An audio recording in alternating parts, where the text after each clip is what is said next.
Ladies and gents, this is ML's Like Teen Spirit. Today I've got Umar back with me. Umar, welcome back.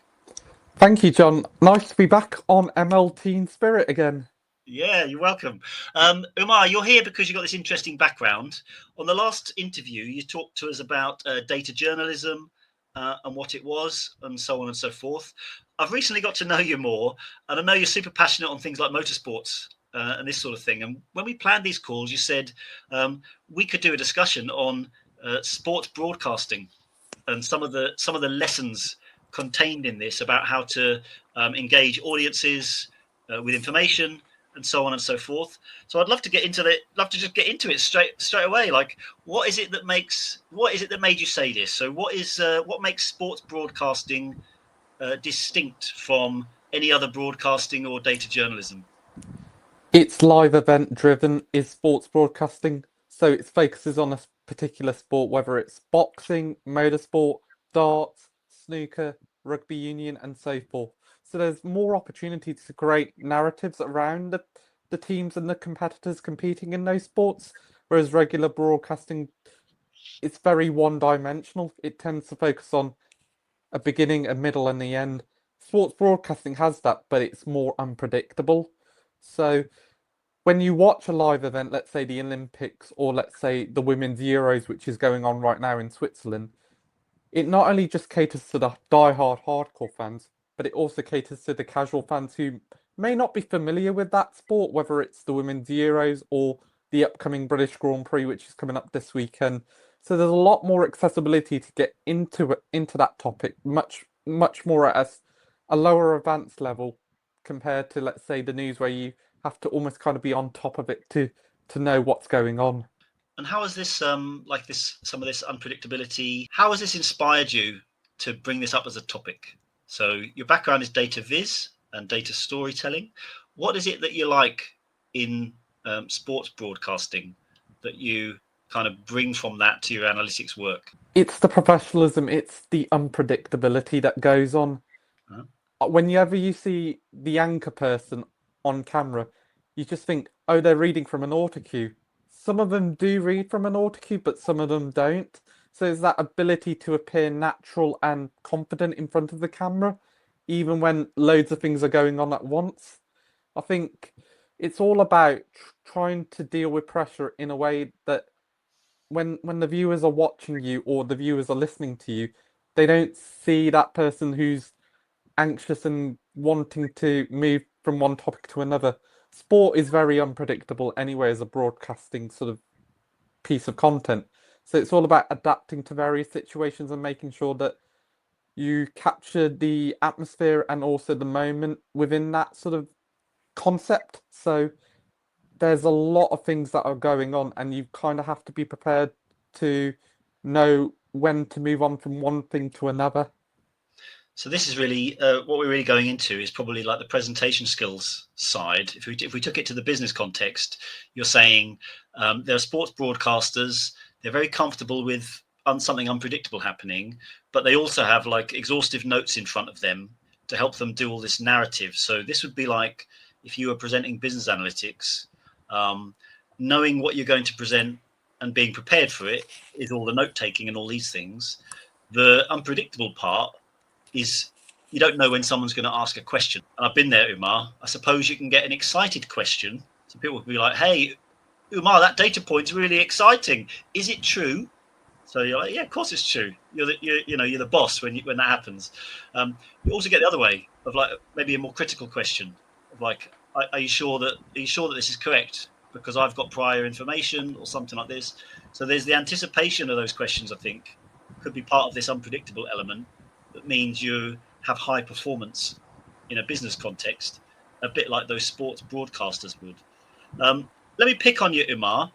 Who is the daddy or the mother of in sports broadcasting? Who is just the very best at this performing just generally and then under unpredictable conditions?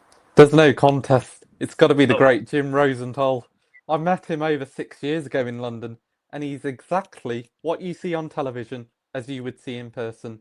Just a wonderful human being.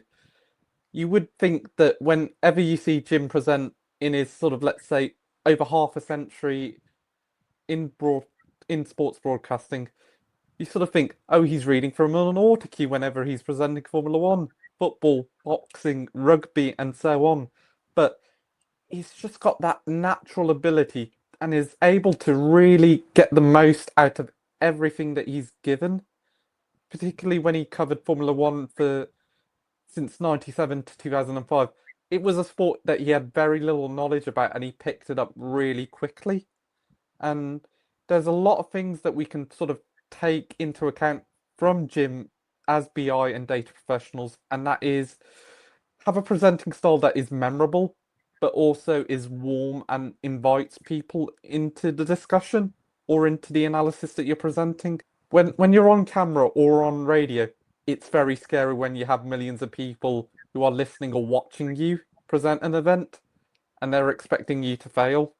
So it's all about being able to cope with the pressure, which is what Jim has done so well for many decades across UK sports broadcasting and also internationally for Dubai. So it sounds like what tips can we give people so that we can bring this into our analytical context?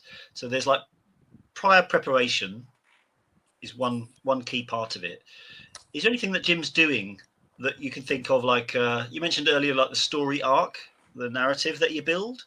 Like, are there any things that you think of that you would be like, this is what I would take from sports broadcasting into my career presenting analytics? What would be some of those things that Jim does, fantastically, that you would use in your analytical job? Jim's very well prepared. When I interviewed him 6 years ago, well over 6 years ago, in fact, he saw my notes when I was preparing for this interview and he sort of liked that. So it's being able to be properly prepared, doing your research. Don't spend a couple of days researching something. Spend at least a week or two really getting to know the subject inside out.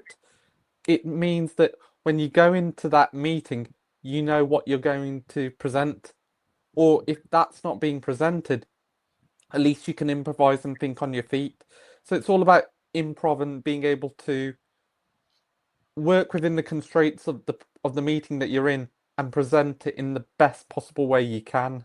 Let's go into the accessibility part. So at the start of this interview, you said how the sports broadcasters are great because they have sometimes the right depth for the passionate audiences, but are also able to engage with folk just watching that day because they've got nothing else to do. So they're able to strike some type of balance as to the depth they go to.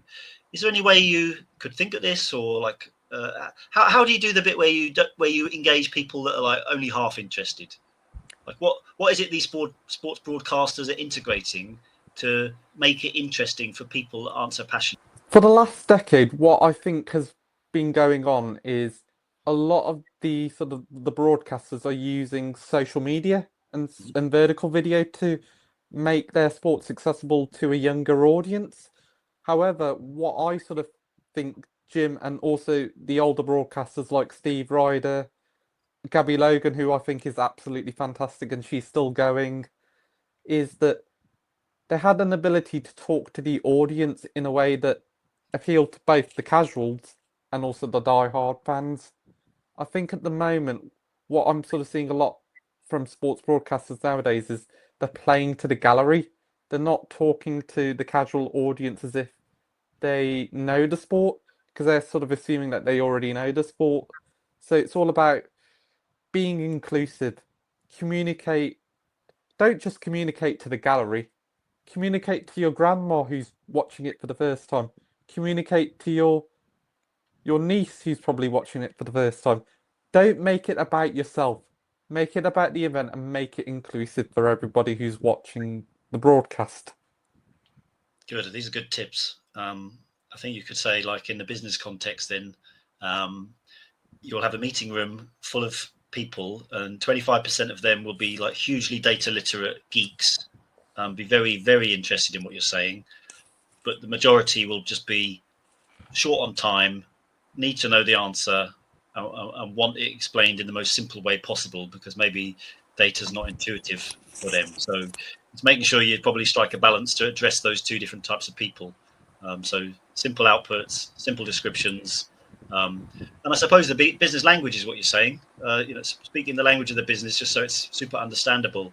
My background in Mars in things like machine learning. And this is an area that is full of lingo, acronyms, and technical concepts. And what people learn over time is the very worst thing you can do with this is present technical analysis in the meeting with the business stakeholders. They just need to know, we can make a prediction, and it makes this measure here better than before. That's literally the sum total of many months of work. But if it goes any more technical than that, it's not very engaging for the users. They turn off, ignore what you said, and the meeting's not that successful. Okay, good. Look, so I understand sports broadcasting and how they address different audiences and what we can take from it. Are there any final comments you have on any of us involved in telling stories with data? Anything we can take from sports broadcasting that we didn't discuss already? You've got to make the data the star of the show. Don't make it about yourself. If you make it about yourself, the audiences and stakeholders are going to switch off within the first minute or two. They're just not going to buy into your analysis. Be inclusive with your communication and analysis. Don't exclude, include everybody. Make your report so easy, or let's say your dashboard so easy that a 5-year-old can understand it. And also take your users on a journey. You want your stakeholders to be part of that journey so that they're holding on to every word you say, so that when they go to the end of the presentation, when they ask those questions and they go for a debrief, they exactly know that they've made the right decision in terms of the analysis that has been presented. And if they haven't made that decision, at least they will appreciate the time and effort you've spent into telling that story with a report or a dashboard. Yeah, it's a good tip, Umar. I can think of times on my own experiences in business. Sometimes teams are, for time reasons, are like forced to include executive summaries that come before all the analytics that's being presented or something like this. So sometimes in dashboarding and whatnot, it's a bit like, can we put our key numbers at the top that are the North Star or our most important numbers here? And if you jump into those first, you sometimes lose all of that context as to like, how does this story build? So I've been in meetings where the executive summary is at the front and then everyone falls asleep while the actual analytics as to like why that is true or how much certainty we have is presented. Everyone's staring out the window. So there's sometimes folk need to be careful on how you use exec summaries, and it can be more valuable to try and bring people on a journey but shorten it if time is an issue. But unfortunately, I've seen it the other way around, where exec summaries dominate, but then the rest of the meeting is a bit, it's a bit empty because everyone knows what you're going to say anyway. So there's this to think about too. Umar, one more question before you go. When I said who is the very best at this in sports broadcasting, I'll be honest, I expected you to say Murray Walker. So what's up with this? Can I just get an opinion here? Why was he not selected? I love Murray Walker. He's a Brummy legend. However, I grew up watching Jim Rosenthal on every sport you could think of, and he just was awesome to watch. He just had just that distinctive voice and that delivery just reminds me of watching Formula One when I was a kid on ITV. And I always will just remember him being in the studio with Tony Jardine and Mark Blundell. And those sort of visuals will never go out of my mind for as long as I can live, I'll tell you that. Well, Umar, I think I'm showing my age by bringing up Murray Walker, so I'm a bit older than you. And yes, this is the guy I remember screaming out of the TV set on a Sunday. But okay, Umar, look, thanks for taking us through all that. It's an interesting subject area. Thanks for your insights. Ladies and gents, this has been ML's Like Teen Spirit.